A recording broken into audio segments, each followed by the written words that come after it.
Hey there. Hey, what's up? I'm good.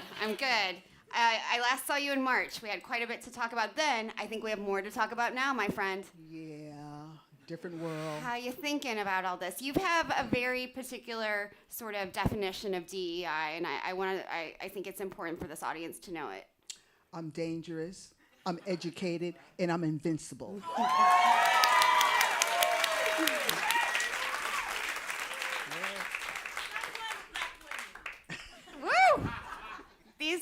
These are extraordinary times, Mama Kay. I don't know how. I want to be hopeful, and I am hopeful. But how do you keep that hope? How do we keep it going? Yeah, so, there's a lot of chaos and a lot of fear that's out there, but we have to hold on to hope and love. You know what I'm saying? I think at this point in time, it's clear that we must find community. For so long, we've been working in silos.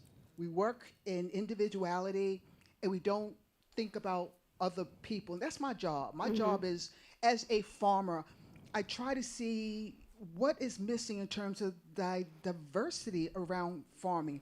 If farmers can look at the diversity of plants and animals, why don't they look at the diversity of farmers? Farmers that look like me. And so what I'm trying to do at this point in time is to really get people to feel uncomfortable, to be comfortable, to make change. Because food is a human right. Food, healthy food, and clean water is a human right for all. And if we know a certain population, a group of people who are not being fed, who are not being cared for, then we lack the responsibility of farmers and of people, of humanity. And so what I try to do is definitely make people feel uncomfortable, but I always come from a place of love. My intention might be difficult. I might be pointing fingers. I might make you feel a little bit uncomfortable. But what I'm trying to do is to make sure that we understand the humanity which is at stake, and that when we talk about agriculture, what we have lost is culture, and that we don't talk about it. So I got a lot of things to do. I'm an OG at this point in time. I'm 71, and I'm trying to lay a path for the next generation of farmers that look like me. Because back in the day, old McDonald wasn't looking like me. You know what I'm saying? And so really trying to bring the DEI, diversity, equity, and inclusion into the work that we do around farming and agriculture. Thank you so much, Karen. What I've always admired about you is you do come from this place of love and empathy, and you are about breaking silos. That's no longer a choice for all of us in this room. That's a necessity. And I want you to give us sort of the reality of what the federal cuts have done to farmers here in the United States. Yeah, you know what? January 27th, 2025, it changed. It really changed. My phone was ringing, emails, so many small farmers that relied on USDA funding was stripped, was gone. Millions and millions of dollars. And the thing about it, folks, that USD funding is our funding. Yeah. We pay our taxes. And I don't understand where the outcry was. It was silent.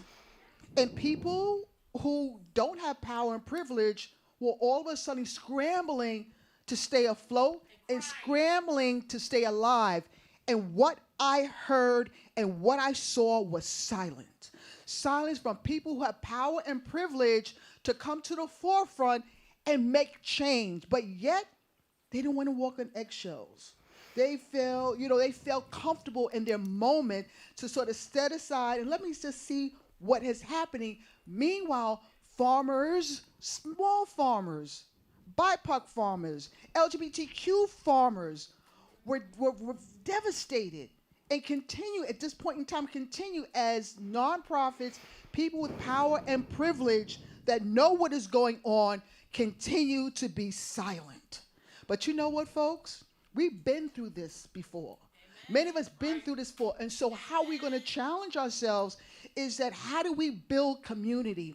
How do we build what we call now ecosystems of people who are privileged, but were able to share their resources, share their knowledge.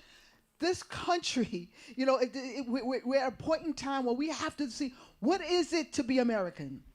What is it to be human? What is it that we cannot come and care for one another? This is a moment in time where we're being tested. What is the true value of what it is to be an American? What is the true value of what it is to be human? And how are we going to make sure that everybody is taken care of when we have a government that continues to try to tear us apart? This is our moment in time to make sure that you care about other people. You look around and you see a person that's not being fed, you feed them. You see a person that needs housing, you house them. You need a person that needs clothing, you clothe them. Now is the time for us to come together as a human being, as humility, to come together to make change. Because right now, we know that the government is not going to bail us out. It's not going to bail us out, but we can bail out each other. Again, it's a hard reckoning at this point in time where we are, to ask for us to do something more than thinking about ourselves, but what can we do to think about our community? What is it that makes us human? We are the people we've been waiting for, right? Yes, and we're being tested. You know what, next year, hopefully, I want to be back on the stage, and I want to hear from people what they have been doing. When we talk about food justice, people talk food justice. Oh, I know what food justice. Food justice means nothing. Food justice is a movement. It's a transformation of the food system. Make sure that there is equity, there's viability. And so if you are doing justice work, you are actively working on the injustices that you see. And so to sit back and just, look at the news, or don't even look at the news. Don't look at the news. But just to sit back and know what is happening, and you're not participating to make change, then you're not doing your work. Yes. Absolutely.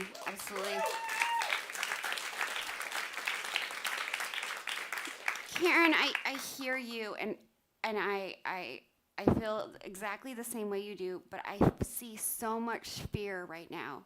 And I don't know how to help people overcome that fear and use their voices for what you're suggesting. Can you find some love? I mean, can you find some compassion? Can you find a sense of morality? The fear and chaos is intentional. But if you care about the land, and you care about the planet, and you care about vegetables and animals, if you care, that can stem away fear and chaos. And do you care about your neighbor? Yes. Do you care about your family? Do you care about other people? If you care about something, then you're no longer fearful. You're no longer into chaos or threats. If you got a friend to lean on, if you got a neighbor that you can rely on, then go to that neighbor and go to that community and go to that loved one and surround yourself. What I do, I surround myself with positive people. I live my life, love, abundance, and I am an activist because when I see injustice, I have no fear calling it out. Yes. When you see injustice, don't be afraid to call it out. What has hurt us is silence and complacency. Yes. And silence and complacency will kill any sort of movement. So the gift that I'm giving you all as you walk out this door is find yourself somebody to love. Something to love, some community to love, somebody that you can go out and help. Cook a little extra meal so that that elderly person can be fed. Somebody in your neighborhood that's homeless, give them a little something to eat. Organizations that need help, open up your wallets and help them. again, this is a time now we're going to show the true colors of who we are. If we are true Americans, then we should show it by caring for one another. And if not, is this going to show us, it's all been fake. It's all been a lie.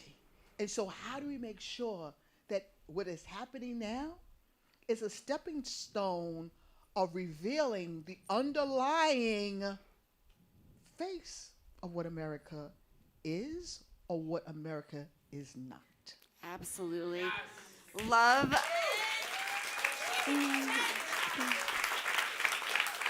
Love, abundance, activism. What are the other gifts Mama Kay is going to give us tonight?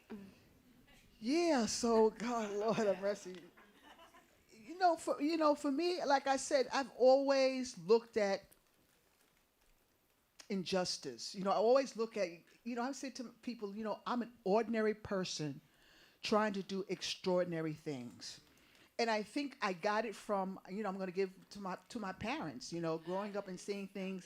I remember first as a farmer, not knowing anything about growing food. My food came from a grocery store. It was a tomato that changed my world. Tomato red, it grows on a vine. What? The taste is incredible. But then I started to look within my own community when people started talking about eating healthy and organic, and looking in my neighborhood, and we had the fast food, junk food, and the processed food, and then they were telling me that we lived in a food desert. I coined food apartheid because I wanted people to understand the human element around food, and we were not talking about it. We talk about ourselves in silos. We talk about how we grow and how we feed people, but we don't talk about the impact that food has for people who don't have the money to buy organic, who don't have the money to buy healthy food. What is the problem? There's two things I want to say. I see 0, 0. You're good. Okay, two things. Number one, the farmer. The farmer needs to be paid. There's a true cost of food. We need to get paid. That's number one. But also, the people must understand that there's a true cost in that food, and that you have to pay that true, and you have to pay for that food as well. We don't want a handout, but we want a hand in the decision-making process. We want a hand in. I want people to come to my farm because it's fun. It's a healing farm. It's a way of bringing community, because a lot of people have never seen a farmer that looked like me. Mm-hmm. But what I'm trying to do is to make sure that agriculture and farming, when we take pride in our animals and our plants and our seeds, when it comes to diversity, I want the farmer to look around and say, who's missing? Who's missing? That look like me. So if you're advocating for the rights of animals and plants and seeds, then advocate for the right for people that look like me to be part of this farming community. That's all I'm going to say. Okay, I want you to do your work. You got your homework assignment to go out and change the world.